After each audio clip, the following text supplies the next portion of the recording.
d'abord voir physiquement et crier après. Et qu'est-ce qui a commencé ici?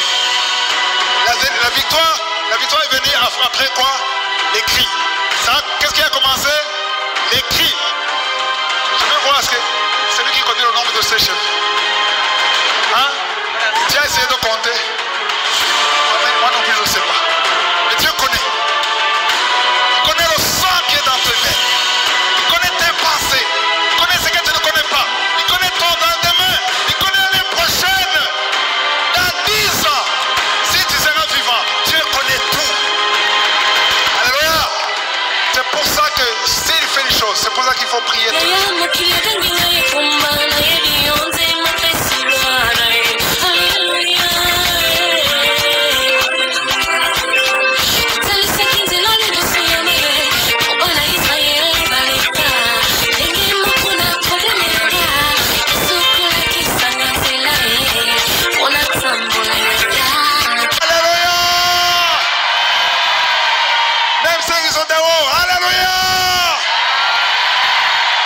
Je sais que ceux qui sont dehors me voient et m'entendent. Je vais leur donner un message. Ne vous lamentez pas dehors. Il ne faut pas vous lamenter. Dieu va toucher. Si Dieu peut toucher les gens à travers WhatsApp, même ceux qui sont dehors seront touchés. Alléluia. Il y a une présence de Dieu. Vous ne sentez rien.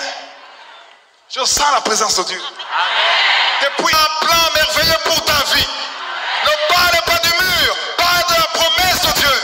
Dieu a des promesses pour toi, des projets de bonheur et non de malheur.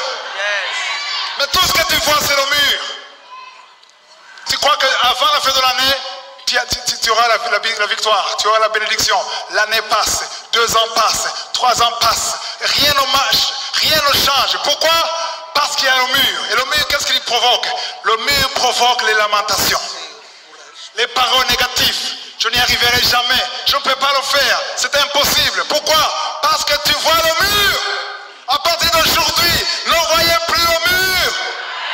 Voyez ce qui est à travers le mur. La foi, c'est l'assurance des choses qu'on ne voit pas, des choses qu'on ne peut pas toucher. Tu sais qu'il y a des choses, il ne faut pas penser beaucoup aux choses matérielles. Alléluia. Alléluia. Il y a des messages qui déroutent les gens. Tu dis, viens à Jésus et tu auras le paradis sur terre. Le paradis sur terre, c'est spirituellement. C'est spirituellement. Il y a des choses qui sont à toi. Dieu te donnera ce dont tu as besoin, mais pas forcément ce que tu veux. Dieu te donnera ce qu'il faut pour toi. Ce qui n'est pas bon pour toi, Dieu ne te le donnera pas. Amen. Je veux qu'on arrive à un niveau où nous remercions le Seigneur pour tout. Il faut vivre Romains 8, 28. Toutes choses concourent à qui? Au bien de qui? De ceux qui aiment le Seigneur. Alléluia. Toutes choses, ce n'est pas les bonnes choses. Il y a des choses négatives qui peuvent arriver dans ta vie. Si tu es dans le plan de Dieu, si tu as prié et tu as la foi, amen, Dieu va permettre des choses qui arrivent dans ta vie pour ton bien. C'est pour ça qu'il ne faut pas se lamenter. Il ne faut pas ouvrir la bouche. Il faut savoir voir. Amen. Yeah. Alléluia. Il y a quelqu'un qui a bien compris. Il y a 3 choses. Voir, connaître et quoi? Obéir. Qu'est-ce que Dieu te demande? Qu'est-ce qu'il faut obéir? La première chose, il ne faut pas te lamenter. Ça, c'est l'obéissance. Si tu te lamentes, ça veut dire quoi? Tu désobéis. Si tu questionnes Dieu, tu veux que Dieu s'explique, tu désobéis. Si tu commences à te comparer avec les autres, tu pries en demandant, Seigneur, pourquoi celui-là? Pourquoi pas moi? Hein? Il y a des gens qui prient et disent, Seigneur, regarde-lui. Ça ne fait que 2 mois qu'il est sauvé. Moi, ça fait 10 ans. Seigneur, tu es juste. Quand tu dis que Dieu est injuste, tu as tout gâché. Parce que l'obéissance, c'est accepter ce que tu comprends et ce que tu ne comprends pas. Amen. Le jour où tu essaieras de tout comprendre, tu vas tout gâcher. J'ai passé beaucoup d'années dans ma vie chrétienne à essayer de comprendre. Je voulais obéir Dieu dans ce que je comprends seulement. Mais j'ai compris que personne ne peut comprendre Dieu. Il fait ce qu'il veut. Il te connaissait avant ta naissance. Il te connaissait avant la naissance de ton père. Il te connaissait avant la naissance de ton grand-père. Avant ton arrière-grand-père. Avant Adam, qu'Adam soit créé. Dieu te connaissait. Il a dit à Jérémie, quand tu étais dans le sein de ta mère, je te connaissais. Je t'avais déjà établi prophète des nations. Amen. Pendant que Jérémie était un bébé. Hein? Pas de dents. Un bébé. Qui a besoin de quoi? Du lait maternel. Du sein de sa maman. Dieu a envoyé un prophète. Pendant que j'étais un bébé, au Burundi, Dieu m'envoyait ici, à Lomé. Son nom c'est je suis. Pas j'étais, pas je serai, mais je suis. Il te connaît. Est-ce que vous comprenez ça? Dieu te connaît. Dis à ton voisin, il te connaît. Il te connaît, il te connaît, il te connaît. Je vais m'adresser à ceux qui ont des cheveux. Je vais voir celui qui connaît le nombre de ses cheveux. Hein? Tu as essayé de compter? Moi non plus, je ne sais pas. Mais Dieu connaît. Il connaît le sang. Il faut prier toujours, tous les jours. Il faut préparer ta journée tous les jours.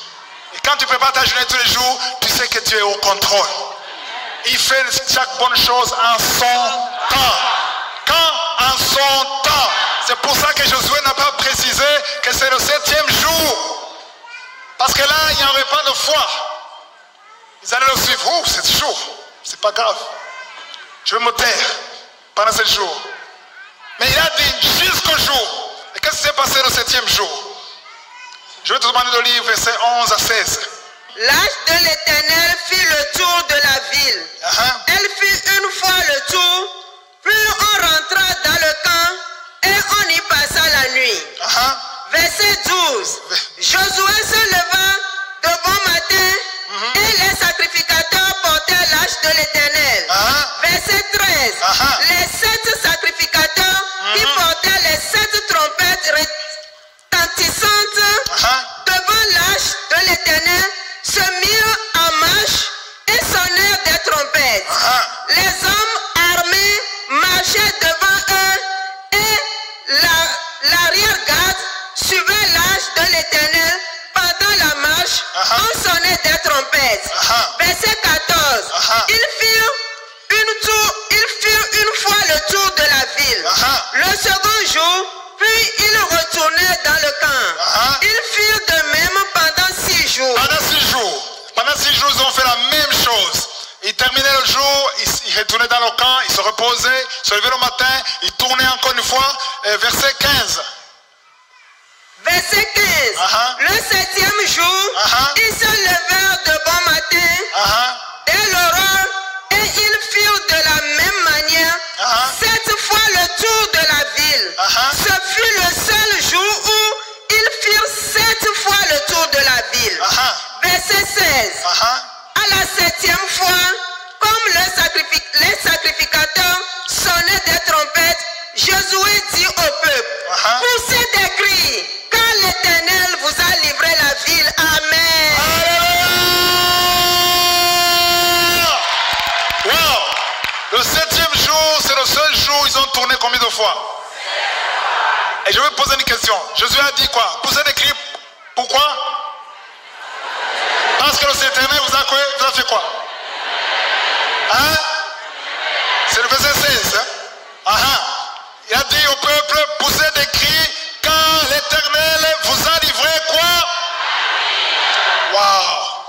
Maintenant on ne dit pas je vous livre, je vous ai déjà livré. Ici on a bien traduit au verset 16. Alléluia!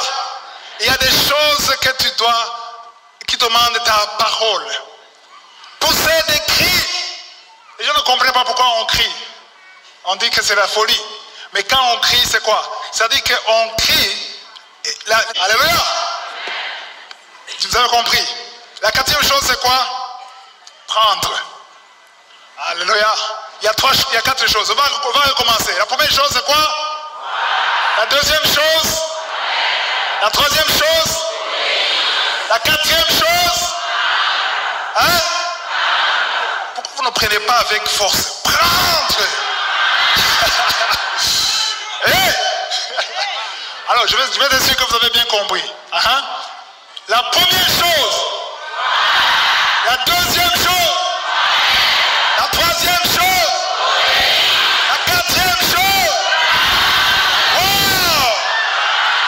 Il y a quelqu'un qui a déjà pris. Il faut que vous compreniez qu'on prend des choses qu'on ne voit pas. Vous voulez d'abord voir avant de prendre.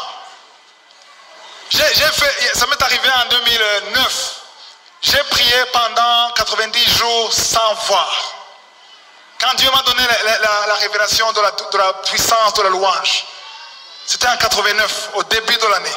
Et Dieu m'a dit, tu pries, tu passes des heures dans la prière, mais en même temps tu te lamentes. Et je sais qu'il y a beaucoup ici qui font ça. Vous priez, toi. Ça doit changer aujourd'hui. Alors, vous savez ce que je faisais? Un pied priait et louait Dieu, l'autre pied se lamentait. Un pied dans la louange, un pied dans la lamentation. Louange, lamentation. Louange, lamentation. Louange, lamentation. Et le Seigneur dit stop! Dis stop! Ça doit stopper aujourd'hui. Ça doit stopper aujourd'hui. Hébreux 13, verset 15. Dieu m'a ouvert les yeux de ce verset en 2009. Le verset dit, par lui. Dites par lui. Lui qui? C'est qui? Jésus. Le souverain sacrificateur. Parce qu'avant ce chapitre, on parle du souverain sacrificateur. Alléluia. Jésus, on le décrit comme le souverain sacrificateur. Est-ce que vous saviez que Jésus est en train de prier pour nous? Est-ce que vous savez que Jésus intercède pour nous? Je vais voir ceux qui le savent. Hébreux 7, verset 25. Il est écrit qu'il intercède pour nous, pour les saints. Jésus intercède pour nous. Il y avait, dans le temple de Dieu, il y avait un endroit de parvis où tout le monde arrive. Et il y avait le lieu saint. Le lieu saint, il y avait de quoi? Des sacrificateurs. Mais il y avait le lieu très saint. Le lieu très saint, il y avait seulement un seul homme qui pouvait entrer. C'est ce qu'on appelle le souverain sacrificateur. Et le souverain sacrificateur, quand il entre, la Bible dit que il donne les sacrifices qu'il reçoit des sacrificateurs. Je peux voir les sacrificateurs ici. Il y a peu. Mais à la fin, il y en aura beaucoup. Alléluia. Je vais vous expliquer une chose. Les sacrificateurs, ce ne sont pas les pasteurs. Ce ne sont pas les évangélistes. Les sacrificateurs, dans 1 Pierre 2, verset 9, les sacrificateurs, ce sont ceux qui ont accepté Jésus comme le Seigneur et leur Sauveur. Les sacrificateurs, c'est ceux qui sont sauvés par le sang de Jésus. Si tu es sauvé, tu es un sacrificateur. Alléluia. C'est pour ça qu'à la fin, je vais faire un appel de ceux qui veulent accepter Jésus dans leur vie. Parce que tout ce que je suis en train de vous raconter, ça ne peut pas marcher si tu n'es pas un enfant de Dieu, un sacrificateur. Si tu vis dans le péché, ça ne peut pas marcher. Il faut que tu aies un contrat, un engagement avec Jésus. Alléluia. Parce que le souverain sacrificateur, il ne donnait pas n'importe quoi. Il donnait ce qu'il recevait des sacrificateurs. Le peuple amenait les moutons. Il y avait le sang. Ce sont les sacrificateurs qui prenaient le sang et qui donnaient ça au souverain sacrificateur. Et le souverain sacrificateur entrait seul dans le lieu très saint. Et il était pur. Il devait se purifier avant d'entrer. Parce que s'il avait un péché quelconque, il allait mourir dedans. Et dans Hébreu, on compare Jésus. On parle de Jésus comme le souverain sacrificateur. Et le souverain sacrificateur qui intercède pour nous, c'est qui? C'est Jésus. Jésus entre dans la présence de Dieu. Et quand il entre,